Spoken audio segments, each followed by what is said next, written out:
श्रीमद् भगवद गीता की कथा। धर्म और मोह के बीच संघर्ष। धर्म भूमि कुरुक्षेत्र में सूर्य धीरे धीरे ऊपर चढ़ रहा था। धूल से भरा आकाश, रणभेरी की गूंज और हजारों योद्धाओं की टकराती दृष्टियां मानो समय स्वयं ठहर गया हो। ये केवल युद्ध नहीं था, ये सत्य और असत्य, धर्म और अधर्म, मोह और कर्तव्य का निर्णायक क्षण था। एक ओर खड़े थे पांचों पांडव, जिनका नेतृत्व धर्मराज युधिष्ठिर कर रहे थे।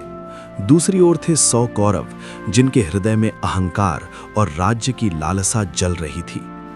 इसी रणभूमि के मध्य स्वर्णिम रथ पर खड़े थे महान धनुर्धर अर्जुन।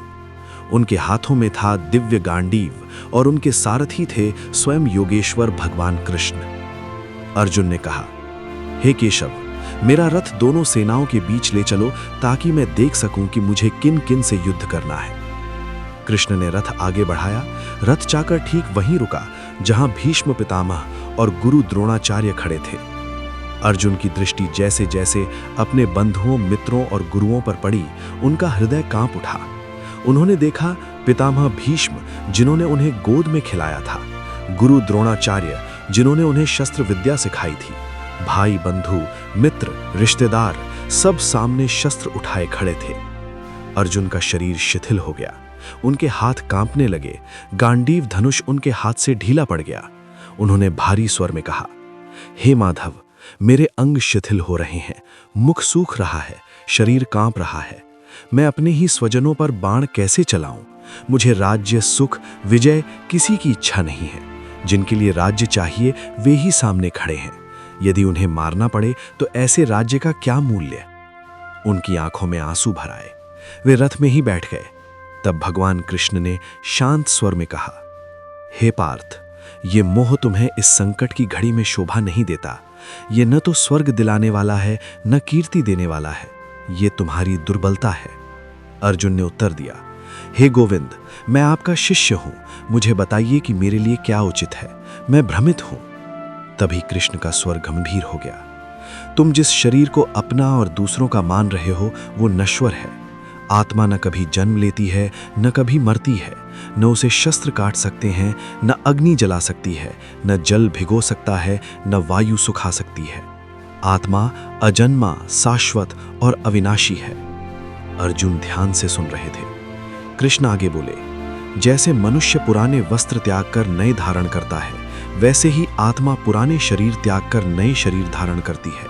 इसलिए जिस मृत्यु का तुम शोक कर रहे हो वो केवल परिवर्तन है। परंतु अर्जुन का मन अभी भी विचलित था। उन्होंने कहा, फिर भी हे माधव, अपने ही गुरु और पितामह के विरुद्ध शस्त्र उठाना मुझे अधर्म प्रतीत होता है। कृष्ण मुस्कुराए, हे अर्जुन, अपने स्वधर्म से बढ़कर कुछ नहीं। एक क्षत्रिय के लिए धर्म युद्ध से बढ़कर कोई शुभ अवसर नहीं। यदि तुम युद्ध से विमुख हो गए तो लोग तुम्हें कायर कहेंगे, तुम्हारी कीर्ति नष्ट हो जाएगी। फिर उन्होंने कर्म का गूढ़ रहस्य समझाया। तुम्हारा अधिकार केवल कर्म करने में है, फल में नहीं। फल की इच्छा तुम्हें बंधन में डालती है। समभाव से कर्म करो, सफलता और असफलता दोनों में समान रहो, यही योग है। अर्जुन के हृदय में जैसे एक नई रोशनी जागने लगी। कृष्ण ने आगे कहा, जब मनुष्य अपने कर्मों को ईश्वर को समर्पित कर देता है तब वो बंधन से मुक्त हो जाता है। जो इंद्रियों को वश में कर, मन को स्थिर कर, ज्ञान और भक्ति से कर्म करता है, वही सच्चा योगी है। रणभूमि में शंख फिर से गूंज उठे, परंतु अर्जुन और कृष्ण के बीच का संवाद मानो समय से परे हो चुका था। अर्जुन ने पूछा, हे प्रभु, उस स्थिर बुद्धि वाले पुरुष के लक्षण क्या हैं? कृष्ण बोले, जो व्यक्ति सभी इच्छाओं का त्याग कर आत्मा में ही संतुष्ट रहता है, जो सुख दुख, लाभ हानि, जय पराजय में संभाव रखता है, जो क्रोध, भय और मोह से मुक्त है, वही स्थिर बुद्धि वाला है। कृष्ण के शब्दों में केवल उपदेश नहीं, अनुभव की गहराई थी। धीरे धीरे अर्जुन के चेहरे का विषाद कम होने लगा। लेकिन तभी अर्जुन के मन में एक और प्रश्न उठा। उन्होंने कृष्ण की ओर देखा और अचानक उन्हें लगा कि उनके सारथी केवल एक साधारण मनुष्य नहीं है। उनके स्वर में जो शांति थी वो किसी साधारण राजा या योद्धा की नहीं हो सकती थी।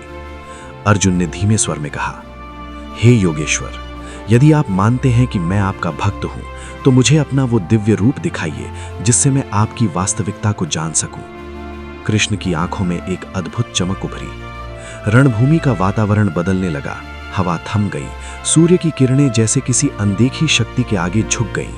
अर्जुन का हृदय तेजी से धड़कने लगा और तभी कृष्ण ने कहा, हे अर्जुन, मेरे इस दिव्य रूप को देख पाने के लिए तुम्हें दिव्य दृष्टि की आवश्यकता है। मैं तुम्हें वो दृष्टि प्रदान करता हूं। अगले ही क्षण अर्जुन की आंखों के सामने खड़ा वो सौम्य, मुस्कुराता हुआ सारथी अचानक असीम प्रकाश में बदलने लगा। रथ, रणभूमि, सेनाएं सब जैसे उस प्रकाश में समाने लगे। भगवान कृष्ण का स्वर गूंजा, हे अर्जुन, देखो मेरे विराट स्वरूप को। और फिर अर्जुन ने जो देखा उसे शब्दों में बांधना असंभव था। उन्होंने देखा कि कृष्ण का शरीर अनंत हो गया है। उनके असंख्य मुख हैं, असंख्य नेत्र हैं। उनके शरीर से हजारों सूर्यों के समान तेज निकल रहा है। उनके मुकुट, गदा, चक्र, शंख सब दिव्य प्रकाश से दीप्त हो रहे हैं। उन्होंने देखा कि समस्त देवता, ऋषि, गंधर्व, नाग सब उस विराट रूप में स्थित है। उन्होंने सृष्टि की उत्पत्ति देखी और उसका अंत भी। उन्होंने देखा कि समय स्वयं उस विराट रूप में समाहित है। अर्जुन का शरीर कांप उठा। उन्होंने देखा कि दोनों सेनाओं के योद्धा भीष्म, द्रोण, कर्ण, दुर्योधन सब उस विराट मुख में प्रवेश कर रहे हैं।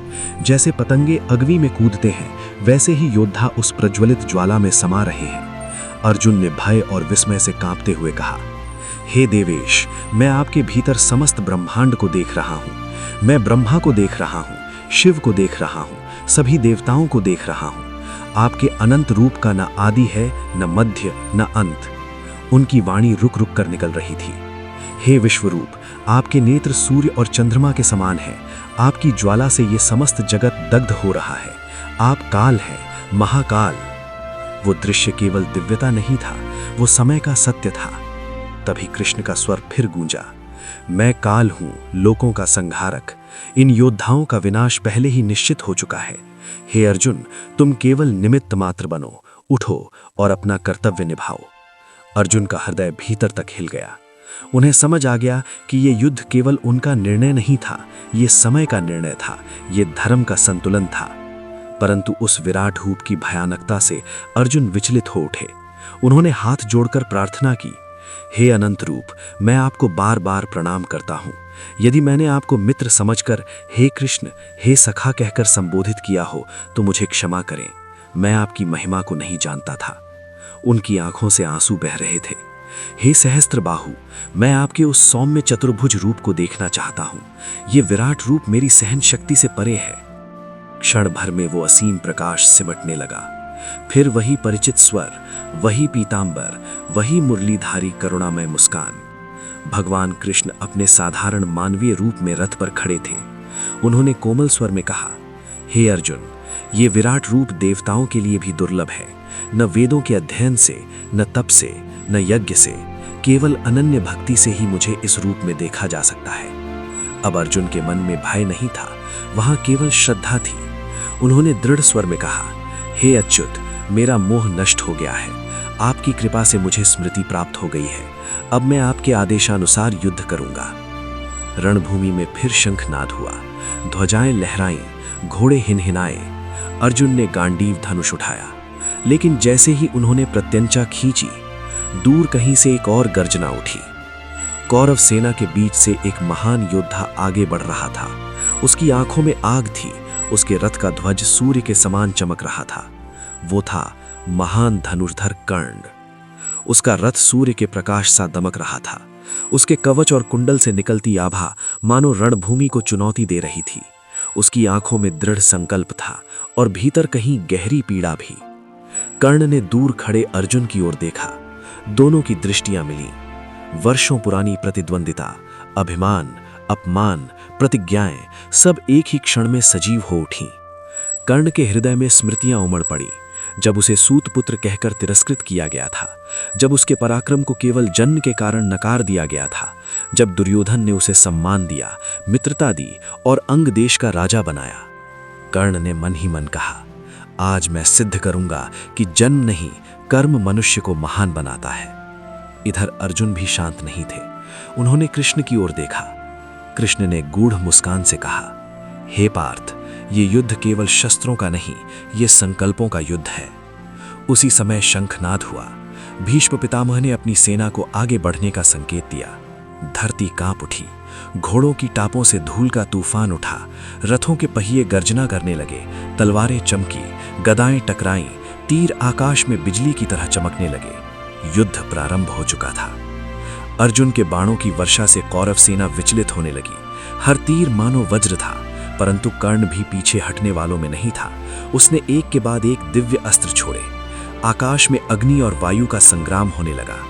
इसी बीच भीष्म पितामह ने अपने रथ से अर्जुन की ओर बाणों की झड़ी लगा दी। उनके तीरों की गति इतनी तीव्र थी कि अर्जुन का ध्वज कट गया। कृष्ण ने तुरंत रथ को मोड़ा। उन्होंने कहा, हे अर्जुन, ये समय दया का नहीं है, ये धर्म की रक्षा का क्षण है। अर्जुन ने गांडीव उठाया और पितामह के बाणों का प्रत्याघात